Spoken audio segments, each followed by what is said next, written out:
Students are selected to attend the Arkansas School for Mathematics, Sciences, and the Arts because they have committed to both the pursuit of academic excellence and to use those talents professionally to affect change across Arkansas, our nation, and greater world. The opportunities our graduates have enjoyed these past 2 years stem from the investment of the state in the institution, as well as the time of countless individuals we've already recognized today. Heather Nelson is president of Seal Solar, the solar design and installation firm she co-founded with Josh Davenport in 2012 and a partner at EV Evolve Auto, the state's only electric vehicle dealership. A corporate lender for some of the nation's largest banks for nearly 2 decades, she has helped Seal Solar become one of Arkansas's leading solar businesses. Under her leadership, the firm has completed nearly 500, or approximately 1 in 5, solar projects in the state. Heather currently serves as an adjunct professor at the University of Arkansas at Fayetteville and is the incoming board chair for the Arkansas Advanced Energy Association. In 2021, she was named Business Executive of the Year at the Arkansas Business of the Year Awards. In 2019, she received the Entrepreneur of the Year Award from her alma mater, the University of Arkansas Sam M. Walton College of Business. As an Arkansas native, she also holds an MBA from the University of Arkansas at Little Rock. With a commitment to innovation, technology, and one who is literally powering the future of our state, it is my sincere pleasure to introduce her today to offer words of wisdom and inspiration to the class of 2021. Please welcome our commencement speaker, Heather R. Nelson.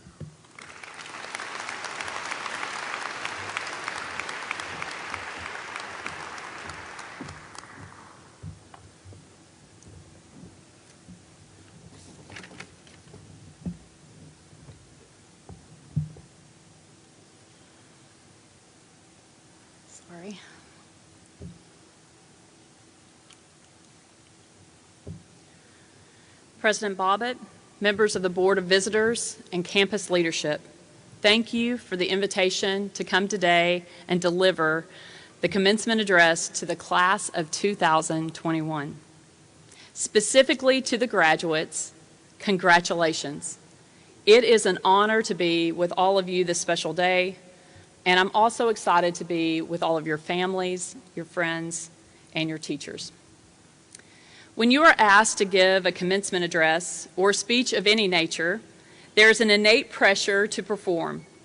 I bet some of you, like me, are a little nervous today. Anybody want to be brave and raise their hand? Thank you. So I've been wondering what I can say to all of you as you graduate and head off to pursue your dreams at college and out in the world. Here are some words I've written to share with you based on some things that have led to my own growth and success, and I put them in 6 categories: courage and curiosity, critical thinking, balance, transparency, failure, mentors, and friendship. Let's start with courage and curiosity. As an entrepreneur, I'm often asked what I believe is mine or our team's key to the success of our firm.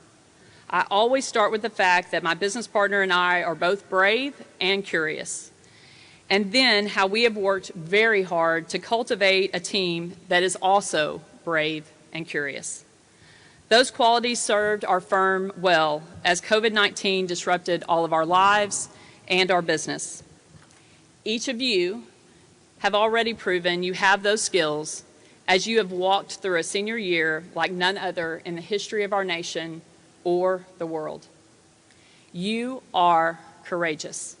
You are curious.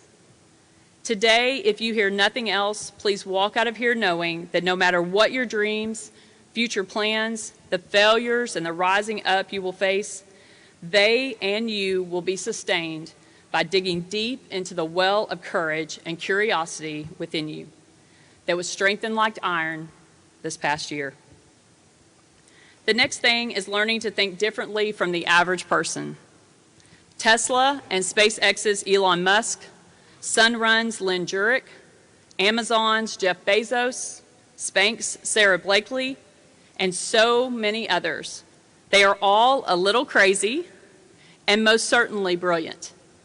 I always recommend tempering the crazy a bit and emphasizing the brilliant. Also, maybe say no to Twitter, at least if you're Elon.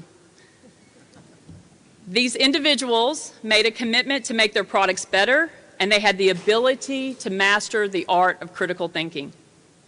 Critical thinking is always looking for what is wrong with something.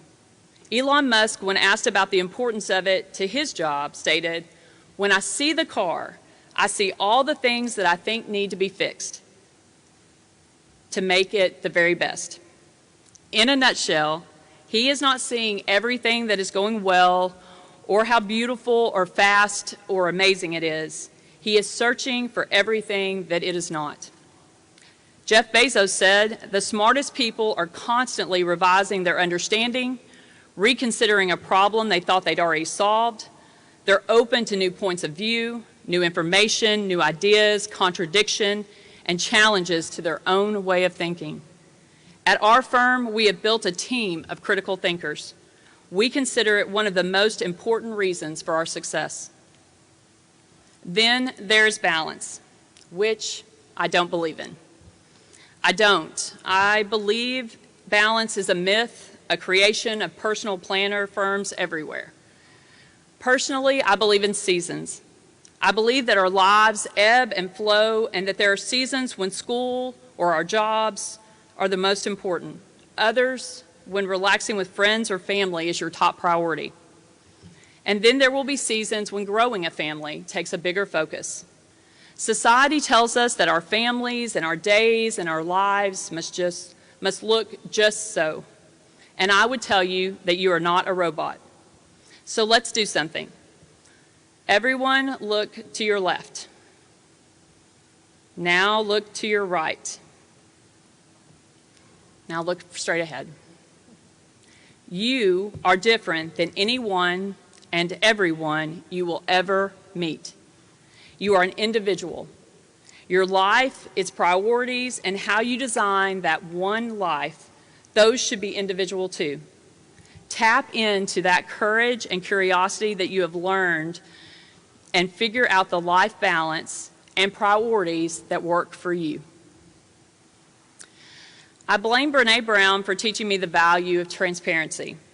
I say blame because living and leading this way is one of the most difficult parts of my life. I call the feeling it leaves you with on most days an emotional hangover. It is like living with your brain and your heart outside of your body every single day. Yet I can recommend no better way of living.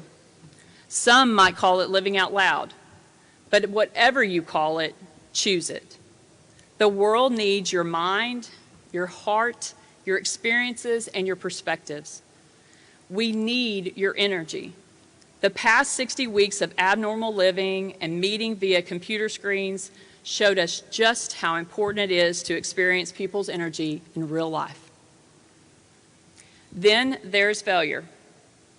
When I was your age, the biggest fear in my life was failure. It took a devastating year of personal and professional loss, aka a complete failure, at the age of 40, for me to embrace the floor I fell face down on and realize that maybe I needed to just lay there a minute instead of bouncing immediately back up. Now clearly I didn't stay there, but how I got up was different than any book or speech I had ever read on the subject. First, because I took my time. I embraced the failures, all of them. I made peace with them and eventually with myself. That part took a moment. I also invited God into the process. I had lived my life from the posture of, I got it. So to invite anyone into this space, maybe even especially a higher power, was pretty radical for me. There are a lot more steps that I took, but in the end, I will share today that what I learned is failure isn't as scary as we make it out to be, as we let others make it out to be. In fact, any success I have today can be tied directly back in some way to the failures that I experienced that year. There is something to be said for someone who knows what rock bottom feels like. They become fearless. They know what failure is, and they know they can rebound from it. So they take more risks, they love bigger, they try more. Mainly, they embrace the fact that growth is a lifelong endeavor. You can do that too. Just remember, there is beauty in the slow rise up. So fail a lot. You will thank me later. Finally, let's talk about friendships and mentors. It is okay if you have not found your people. When I was your age, I didn't have people or mentors, and I certainly had no idea how valuable they would both end up being in my life. So one more time, tap into that courage and curiosity and ask people out for coffee or lunch. Introduce yourself to strangers and make friends like it is your job. Know that some friendships can last a lifetime and others for just a season. All of them are important. When it comes to mentors, do not be shy about making the first move to build those relationships. Create that LinkedIn profile and send messages to people who have the job you aspire to or the skill you want, and ask them to meet you for coffee or a video chat. Let them know why, and then ask them to mentor you. Some will say no, but some will say yes. I still have the mentor that I gained as a student at the University of Arkansas. For 27 years, Dr. Molly Rapert has been my teacher, my mentor, and my friend. To be quite frank, other than my sister, it is my most successful, long-lasting relationship to date. And it's okay to laugh at that. It's fine. Mentors matter. Don't stop until you get one, or two, or a dozen. Know that your need for them will ebb and flow just like the balance that we discussed earlier, and that you will add to their number as you walk the breadth and depth of your life. As someone who has walked a few more miles than you, let me share that my mentors, their wisdom and their presence, have led directly to the life I lead today. And I'm never shy to give them all the credit and gratitude they and their impact on my life deserves.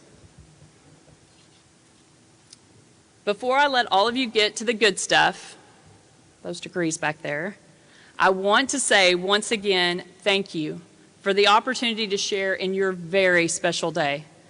I hope these words encourage and challenge you as you leave this amazing school and walk into a big, bright, wondrous world that needs so desperately exactly what each of you have to offer it. Congratulations, class of 2021.